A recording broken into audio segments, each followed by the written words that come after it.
What's up everyone, Darcblade here with this week's limited bounties and event quests in Monster Hunter World Iceborne. As always, this covers both PC and console versions of the game, and is for the week starting the 14th of August 2020.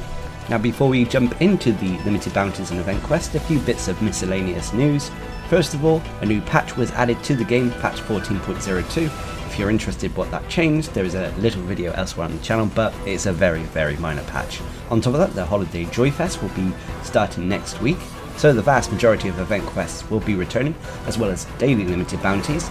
And also don't forget to take part in the Steamworks minigame at least once this week to get yourself a Celestial Wyverian print. But let's move on to today's limited bounties. There are 6 of them. First of all is a general Wildspire Waste limited bounty to complete 2 quests in this specific location, and it can be at any rank, and for doing so you'll get research points and some armor spheres. Next is an ecology survey to hunt Brute Wyvern. We have to hunt 2 of these monsters, and once again they can be at any rank, and for doing so you'll get research points, some advanced armor spheres, and a silver Wyverian print. Next is an ecology survey, slay Elder Dragon. You have to hunt down 2 Elder Dragons at either high or master rank, and for doing so you'll get research points, some hard armor spheres, a gold Wyverian print that can be used at the Elder Melder in exchange for various monster gems, and a golden egg that can be sold for Zenny. This, as always, is the last limited bounty you have access to if you haven't upgraded to Iceborne, but if you have, you also have an ecology survey to hunt a flying wyvern. We have to hunt 2 flying wyverns specifically at master rank, and for doing so you'll get research points, some heavy armor spheres, and a silver egg. Next is an ecology survey to hunt Seething Basiljuice. We have to hunt one of these monster types at master rank, and for doing so you'll get research points, some king armor spheres, and another golden egg. And then finally is the general limited bounty to complete all of this week's other limited bounties, and for doing so you'll get research points and a Celestial Wyverian print that can be used at the Elder Melder in exchange for various monster mantles. So those are all the limited bounties we have this week. But let's waste no time and get on to the event quests. Now when it comes to the event quests in these weekly videos, I'll go over the master rank ones in a bit more detail, while simply listing off the low and high rank ones. So first of all, for master rank event quests. First of all is the Lord of the Underworld Beckons, a 1-star master rank quest that requires hunters to be master rank 1 or higher. This has players collecting and delivering 20 underground fruit from the Rotten Vale. Nothing too special about rewards for this quest, it's purely a beginner one. Next up is a bunch of Sticks in the Mud, a 1-star master rank quest that requires hunters to be master rank 4 or higher. This has players taken on to Bamborough in the Wildspire Waste. Again, nothing too special about rewards except for bonus hunter rank and master rank points, but it's also a decent quest to take on if you're looking for Bamborough materials. Next up is the Desert Dash, a 4-star master rank quest that requires hunters to be master rank 13 or higher. This has players taken on a Tigrex and Black Diablos in the Wildspire Waste. After completing this quest, again you'll get bonus hunter rank and master rank points. Next up is the Winter Blues, a 5-star master rank quest that requires hunters to be master rank 21 or higher. This has players taking on a Valkana and Namiel in the Coral Highlands.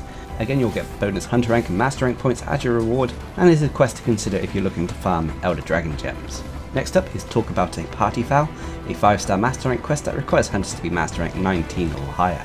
This has players taking on a Seething Basiljuice in the special arena.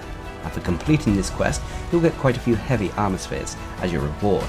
This is also an easy event quest to do if you're looking to complete the Seething Basiljuice limited bounty. Anyway, next up is the Evening Star and Dawn of the Death Star, which are the Elatrion event quests. These are 6-star master rank quests that require hunters to be master rank 24 or higher and have players taking on Elatrion.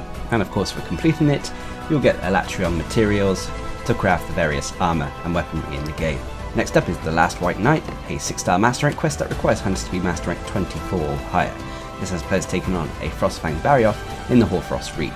And for completing this quest, you'll get tickets and materials to craft the various Frostfang Barioth armor and weaponry. Next up is the Eternal Gold Rush, a 6-star master rank quest that requires hunters to be master rank 24 or higher. This has players taking on Kulve in the Caverns of El Dorado. This means that the Kulve siege has returned and the safi'jiiva siege has gone away, at least for 2 weeks. But for completing this quest you'll get materials to craft the master rank Kulve armor, as well as upgrade your high rank Kulve weaponry to master rank. But anyway, next up is I Am Tranquil, I Am Sound, a 6-star master rank quest that requires hunters to be master rank 24 or higher. This has players taking on a Yangaruga in the Ancient Forest. Nothing too special about rewards except for bonus hunter rank and master rank points of course, but this is also a quest to consider if you haven't accessed Yangaruga yet. Next up is a Roar That Splinters the Sky, a 6-star master rank quest that requires hunters to be master rank 70 or higher. This has players taking on a Brute Tigrex in the Eldest Recess, and again you'll get bonus hunter rank and master rank points as your reward, and once again it is another quest that is good to take on if you haven't accessed Brute Tigrex yet by leveling up the Rotten Vale area of your Guiding Lands. Anyway, next up is Razzled, Frazzled and Dazzled, a 6-star master rank quest that requires hunters to be master rank 24 or higher. This has players taking on a Rajang in the Wildspire Waste. Nothing too special about rewards for this quest, except for bonus hunter rank and master rank points of course. And then finally is Alt Rock Recess, a 6-star master rank quest that requires hunters to be master rank 24 or higher. This has players taking on an assortment of monsters in the Eldest Recess. And for taking this quest on, there's an increased chance at finding these monsters at the small or large gold crown size. So this is one for achievement hunters out there. But that's about it for the master rank event quests. Let's quickly move on to list off the high and low rank ones.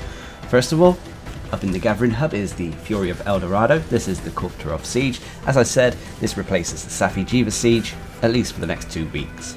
Apart from that, you also have a visitor from Eorzea Extreme, which is Extreme Behemoth, which is part of the Final Fantasy XIV crossover event. You have Contract Woodland Spirit, which is part of the Witcher 3 Wild Hunt crossover event. You'll also have Yaku with that, Triple Threat Throwdown, Roland with the Uragan, Coral Waltz, and Like a Moth to the Flame, which is Arch-Tempered safi'jiiva. But that's about it for the event quests we have this week. Overall this week is a little bit slow, although Frostfang Barrioth is still fairly new. The highlights of this week would obviously be Kulve returning and still having access to Frostfang Barrioth. Although that being said, with the 1-year anniversary around the corner and us getting access to all the previous seasonal events for 3 weeks, a lack of event quests won't be an issue. But that's about it for this week's activities. What are your thoughts? Leave a comment down below, and until next time, I've been Darcblade, bringing you a quick information video regarding this week's limited bounties and event quests in Monster Hunter World Iceborne. Hope you enjoyed the video, thanks for watching, subscribe and like for more.